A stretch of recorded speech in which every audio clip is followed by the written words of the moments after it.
Emily. This is Carl. And we're here to talk to you about this sweater movie knitting project that I'm working on. This is the second week, so see the first video for kind of the intro of what the project is and what the sweater is and the pattern and everything like that. I have finished the top of the body of the cardigan, so it's kind of sloppy right now. Lots of ends. Here's the front. It's asymmetrical in color on the top parts because I don't really have enough yarn to be able to do my plan of switching colors with each movie and using the same colors on all the fronts and the back, because that would have been too much yarn. So the two fronts and the backs each kind of like skip a color in the sequence, but they skip different colors from each other. So the bottom body is the complete full sequence of 9 colors, and then I kind of broke the sequence a bit in the top just to get the general vibe of the gradients, but not the exact colors in the gradient, so it's asymmetrical. So I used up like almost all of the first color, and then I skipped the second color, so I didn't use as much, and then almost all the third color, and the fourth, and then almost all the fifth color. So the sleeves are going to be a little weird. My plan for the beginning of the sleeves is to basically just do 2 at a time from the same ball, because I'm triple stranding from one end, so I can work from the 2 different ends. See last week's video for the triple stranding, how that works. So basically I can work from both ends and then finish off a ball. Like this will just be like one round basically on both sleeves, and it'll be done, and then I'll switch to the next one and work that until it's done, and I'll switch to the next one, work that until it's done. So this will all be like more than one movie. I'll spend one movie kind of getting through all these little scrappy ones, and then onto the next 4 colors, which are big because those only got used once in the body. So the sleeves will be kind of mostly these colors. The sleeves will just kind of very quickly get through the gradient into these, and then it'll be these colors, and then it'll just kind of go back and forth between these colors as needed. But I kind of think it'll, by the time I get through the lighter ones and get to these, I think this will kind of like finish out the sleeves, and they'll end at the cuffs with the darker shades. So I think it's going to work well. I think it'll look nice in the end. Yeah, so I should just have kind of one more week of knitting to do the sleeves, and then it'll be done. I'll probably wait till I like block it and sew the buttons on and finish it, so I can like show you the complete finished sweater. So it might be like a week and a half to do all that. So for this last week and 2 days since the last time I filmed a video, for the top parts I did 11 movies.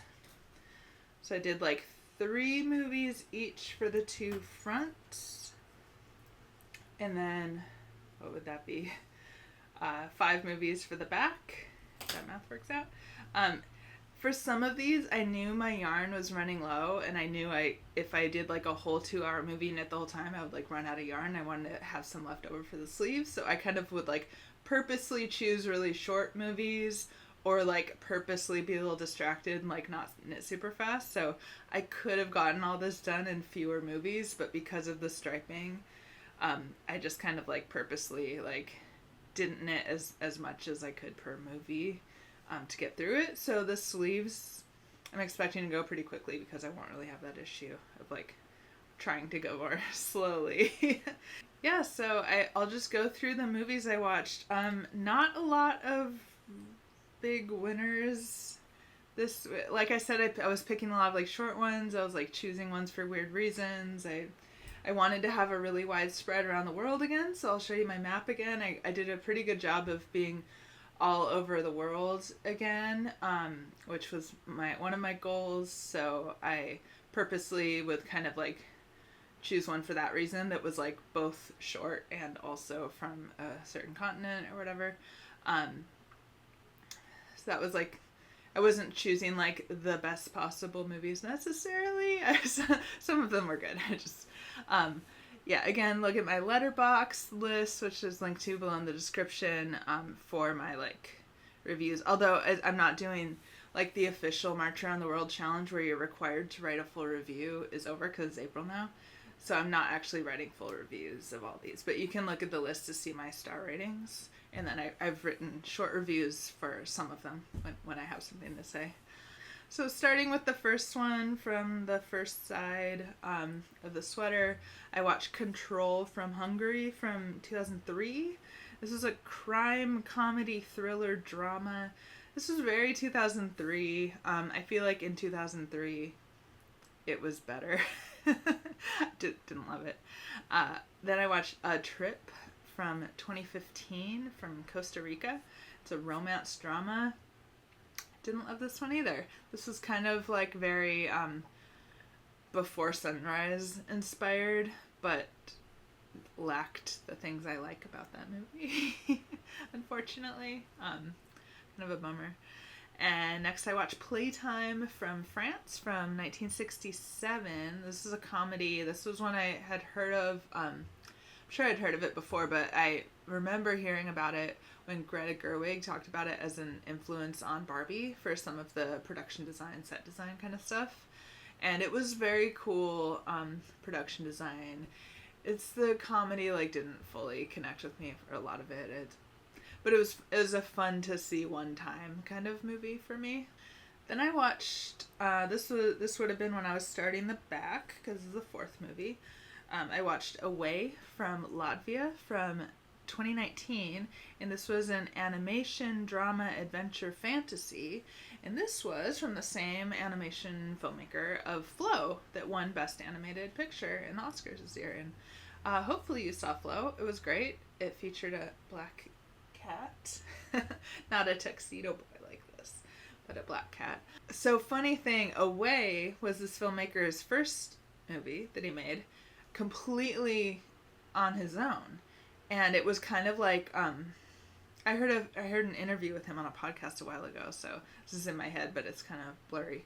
So he made Away as a way to kind of teach himself how to make an animated film, and he did it 100% himself on his computer and just learned as he went and made it successfully, and it's a good film. It's totally good. Yeah.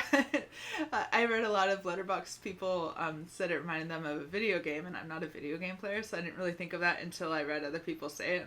But yeah, it does kind of feel like you're playing a video game, but you're just watching someone else play it kind of a little bit. But it's good. I liked it.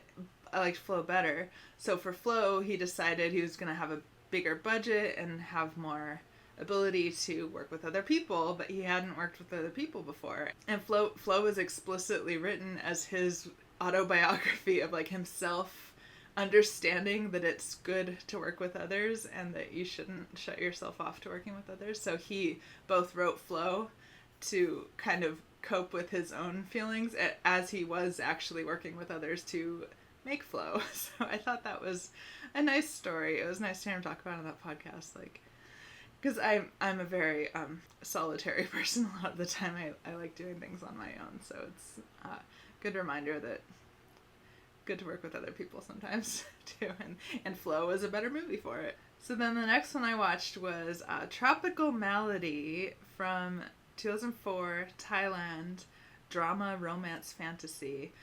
This was from the Thai New Wave movement. It's very much of the slow cinema movement. Slow cinema has a hard time connecting with my brain. I watched in the last week's video, I talked about a slow cinema, or a couple maybe.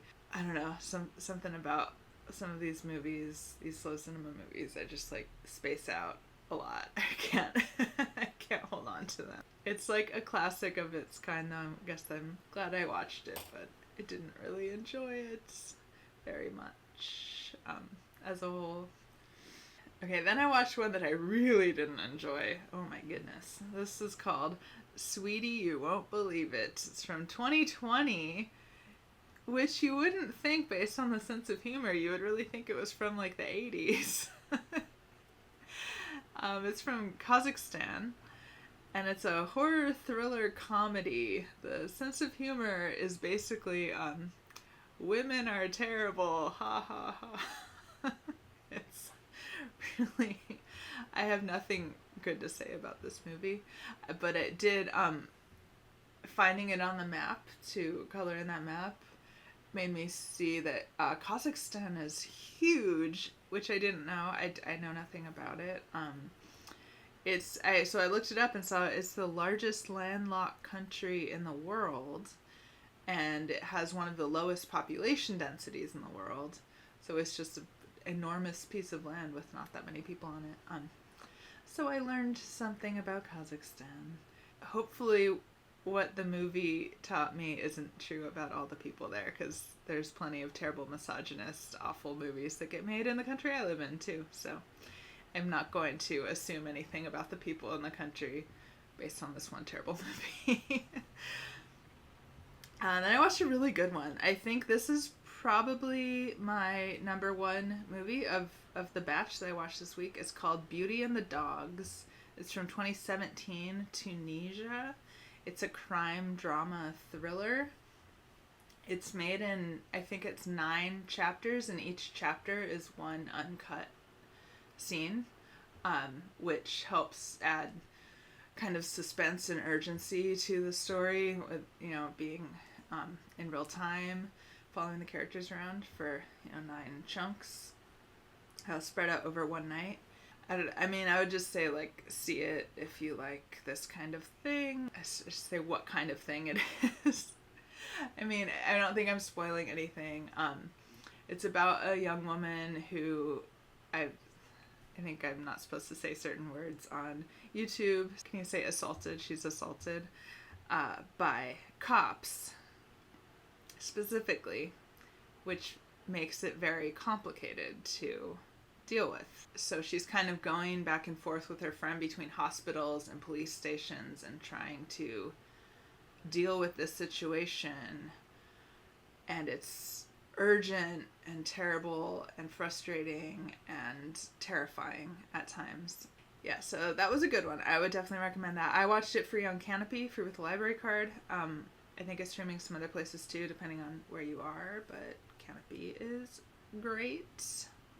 The next one I watched was The Harder They Come, 1972, Jamaica, music, crime, drama. I have had the soundtrack of this movie forever, for 15 years. Great soundtrack. So the music was definitely kind of the best thing about this movie, or the thing that sets it apart from other movies at the time.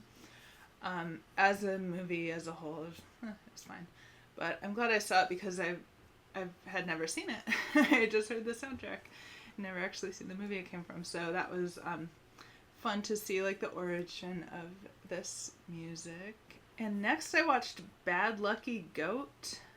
I'm on the last 3, so this would have been the final chunk here. So yeah, I watched Bad Lucky Goat from Colombia, 2017. And this actually wasn't in the mainland of Colombia. It was made on an island called Old Providence, a small island in the Colombian Caribbean. So I looked at a map, and it's actually pretty far away from the mainland. It's just owned by Colombia. It's actually a lot closer to Nicaragua, and it's actually pretty close to, or about the same distance from Colombia as it is from Jamaica. And it weirdly, I watched it the same night as The Harder They Come. I watched them back to back, and it had weird similarities, just cultural, and it had a lot of reggae music in it in the soundtrack, and it's I wasn't expecting it to match as a double feature. That was interesting. But the movie itself, Bad Lucky Goat, it's a comedy drama, kind of a little bit of suspense crime kind of elements in it too. About 2 kids and kind of just one crazy day kind of thing. It's fine. The movie was fine. Yeah. Weirdly, coincidentally, also, I didn't know this until after I saw the movie. It's the director of this movie directed a movie that's in theaters right now that I had just watched a YouTube review of, and I wanted to see. It's called The Luckiest Man in America. And I think it might have come and gone from theaters already. It was out for a week or something. A lot of movies that happens nowadays, I don't actually get to see them in the theater, sadly. But this one is one that I plan on watching eventually when I can, because it has good reviews and stuff. So that was interesting. It was cool to see the older movie that the same director did first before the new one. And then the second to last one I watched is called Liyana from 2017. Again, I weirdly watched like a lot of 2017. Well, three different movies from 2017 this week. This one's from Eswatini, which is a country formerly known as Swaziland in Africa, and it's a documentary about these kids, like orphan kids, who are writing a story about a girl named Liyana. But they're writing the story, and then the filmmakers are like animating, or partially still drawing and partially animating the story, like as they're creating it, or like in the documentary. It's like they'll tell some of it, and then they'll like see it play out, go back and forth. So it's like kind of a fun like documentary animation hybrid kind of thing. And then the last one I watched this morning to finish off the end here is another documentary called ThuleTuvalu, I think is how you say it. So it's two places. Thule is a place in Greenland, and Tuvalu is a country, an island country. It's a documentary from 2014 about climate change and how these two places that are very far away from each other affect each other. Basically, to just like condense it, basically it's about how the ice melting in Greenland is causing the sea to rise in Tuvalu. So it's about those two communities and how they're each affected by the climate change situation that they're both in. They're basically two of the most affected places in the world affected by climate change. So the Greenland part is mostly about a hunter who's from generations of hunters, and how his like hunting is affected. If you're a vegetarian like me, it's a really hard watch. There's a lot of hunting. There's a lot of dead animals. It's not very enjoyable to watch. And of course there's subtitles, so you can't just like look away or you're gonna miss things that are said on the screen. So you have to look to read the subtitles, and then you're seeing things you don't want to see. So that was unpleasant, but like I kept telling myself as I was watching it, like it's interesting to learn about another culture. This is an indigenous culture that's been hunting this way for thousands of years, and with slight changes of technology, but basically the same for thousands of years. And now all of a sudden it's all changed by climate change, and they're having to change their whole way of life and living and feeding themselves and making a living, and everything is fucked up by climate change. So that was sad. So it's about them in Greenland and the ice melting, and then Tuvalu is a Pacific island nation, which is kind of known as like one of the countries, or if not like the country, like most affected by sea level rise, because the entire country, like the highest level is like 4 meters above sea level. So basically like it will cease to exist in the future. And it's about the people kind of like accepting that and living with that and planning to leave, and just different things, and like how the seawater has seeped into the island where it didn't use, like there used to be freshwater ponds and like freshwater wells, and like all of that is now too salty, so they have like no more fresh water because of the sea level rise that has already happened, and it hasn't even gotten very high yet. So this was made in 2014, which made it really hard to watch in 2025, because we know that nothing extreme has been done to help the situation. It's been 12, 13 years since this was made, since these interviews happened, and these people are saying things like, if it goes on like this, where will we be in 10 years? And you're watching it just being like, it's actually worse than what they were predicting 10 years ago. So it was a really hard documentary to watch. I don't necessarily recommend it because it is like dated, so it's not even like you're learning current things. You're learning how it used to be 12 years ago, which is just like sad. A lot of ups and downs with the movies I watched this week.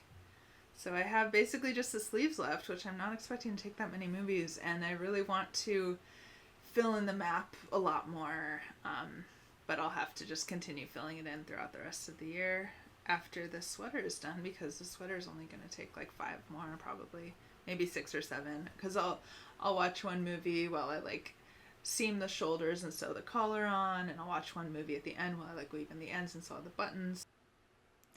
I forgot to mention this in the video I just recorded, that my favorite movie I watched during this week-long period of working on this was not a part of this project because it was in the theater, and I just wanted to mention it. It's called The Encampments. It's about the Colombia College encampment and other university college encampments all over the country last year.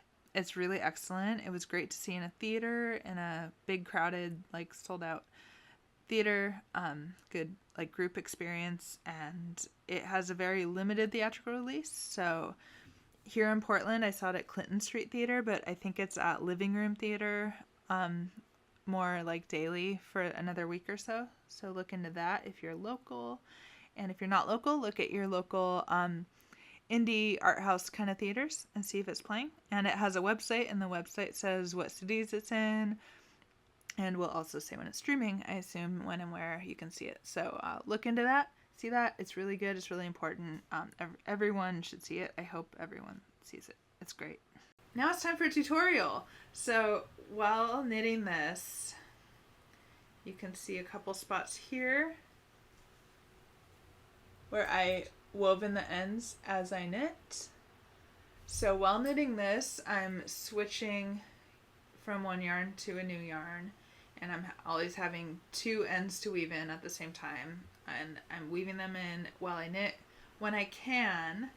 Now on this sweater, the button bands are done at the same time as the body of the sweater, so whenever I change ends at the end here, it's not as doable to weave in the ends as I'm knitting because of the ribbing.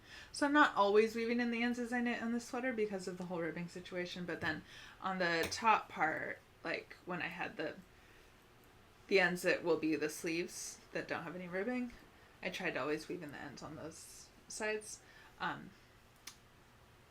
as I knit, so that I have fewer ends to deal with when I'm done. So they're all kind of just like hanging loose right now, and then I'll just clean them all up at the end, just snip them off, do like one extra little weave if I need to, or whatever is required. But I always try to weave in ends as I knit whenever I can, just to help things go faster at the end. You can't always do it if you're doing ribbing, if you're doing like 2x2 ribbing or something, it gets weird because the way you weave it in is you lock it into the back of a stitch on every other stitch, so that way it's weaving up and down. It's locked into one, and then it's not on the next one, and then it's on the next one. So you have to do it every other one. So if you're doing like a stitch pattern or ribbing or something that makes it difficult or impossible to like do that on every other stitch, then you might not be able to do it. But I recorded a tutorial to show you how I do it when it's with 2 yarns at the same time, how I'm doing it. And then I have a drawn diagram of doing it with just one at a time, which is the same thing. It's if you're doing it with only 1 yarn, you're just locking it into every other stitch. And if you're weaving in 2 yarns, then you're just switching. So each yarn is every other stitch. It's just, color A on every other stitch and then color B on the opposite stitches. So it's the same method, whether you're using 2 yarns or 1 yarn. So see the drawn diagram for just the drawing of what you're doing with 1 yarn. I did both throwing and picking because it's different depending on how you knit. So I will switch over to the tutorial and show you how to weave in the ends. Here we go. Okay, so here's the old yarn and here's the new yarn, and this is all triple stranded. If you want to see how I triple strand my yarn, that tutorial is in the last video, but just treat it as normal yarn. So I'm going to weave in this old end and this new end when I join the new yarn. So you start by knitting your first stitch with the new yarn, and it's going to get loose because it's the old broken yarn. Tighten it up, And then when you go to knit your new one, take one of those yarns. It doesn't really matter what you start with. I usually start with the bottom one and bring it up over the top one. And put it over the needle. So not the way that you knit, the opposite way. You're putting it up over the needle. Then you knit and you pull the yarn through both. Through the yarn and the loop. So what happens is that that yarn went up over your working yarn. And then you hold it down. You go to knit through the next stitch. You hold that down and you grab the other end and you bring that up over. So you're holding the yarn that had gone over in the last one, you're holding that down and you're bringing the other yarn up over so that it's overlapping over that other yarn, the first yarn that you wove in, and then over the needle. And then you knit the same way. And then you keep going back and forth. So you're holding down the one that you just held up, and then you grab the last one that was one stitch ago down here, and you bring that one up over, and then knit through it. And it's okay if it's kind of loose and floppy as you're knitting, because then you just hold it down, and what you're doing is every stitch you knit, you're locking down that last one that was held over the top. So right now it's loose, but then I'm going to grab the old yarn and bring it up over the top and knit the new stitch, and then this old one that used to be loose is now going to be locked in and tightened. So you're weaving the two loose ends over under the stitches and each other as you knit, so you don't have to weave them in later. And now if you were only weaving in one end at a time instead of two, you would do it the exact same way, but just every other stitch. So because the yarn is being locked in by the knit yarn that you're knitting, by the stitches, going back and forth between the two different yarns is just helping them lock each other in at the same time, kind of. But it's not necessary. If you just go up over the one stitch and then hold it down for the next stitch, and then up over it for the next stitch and hold it down for the next stitch, then you're still weaving it in. You're still weaving in that one single end. You don't have to do it with two. Okay, so now I've done a bunch of stitches. On the front it looks normal, and on the back those two yarns are going up and down across all the stitches, and they're woven in. And now I'm going to show you how to do it if you are a picker or continental knitter. I am not, so I'm very kind of fiddly and not very smooth with knitting with the yarn held in my left hand, but here I go. So I knit the first stitch beforehand already. So you start by knitting the first stitch, and now I'm holding the yarn in my left hand that I'm working with. And the way you do it for this way is you insert the needle into the stitch to knit, and then you take the yarn that you're weaving in, the end that's being woven in, and you wrap it around like as if to knit. And then you wrap around your yarn that you're actually knitting with, and then you unwrap the weaving in yarn. So now it's being locked down in the back by doing that. Then you just knit the stitch normally. And then you would just knit the next stitch normally if you're only doing the one end, but since we're doing two ends at a time, pick up the other end and you do the same thing. So you wrap it around, you wrap around your working yarn, and then you unwrap the end,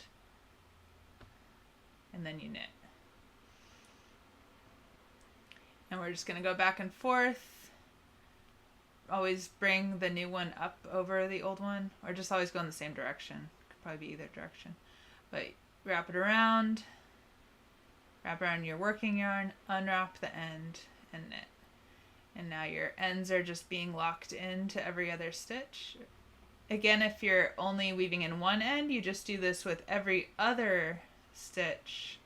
And then on every other stitch, you just don't do anything. So you're going back and forth. That way the yarn weaves up and down and is woven into the back.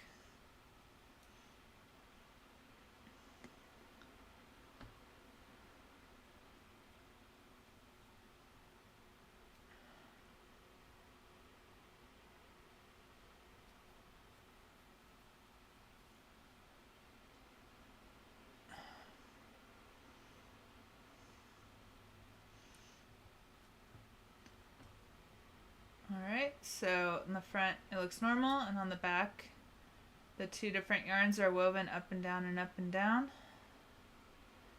That's the Continental method. Alright, so thank you for watching this video, and I hope the tutorial was helpful. And you can find the drawn diagram version of the tutorial on my free Patreon, linked below. It'll also be some other places in the future, like my blog, but right now it's just on the Patreon.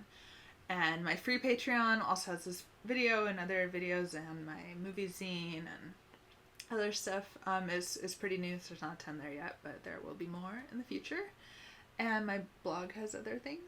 And I'll be back for probably just one more in this series with my final section of knitting and my final movies that I watch and stuff. And thank you for watching my movie knitting project, and I hope it's inspiring you to do your own movie knitting project, because movies and knitting is the best combination.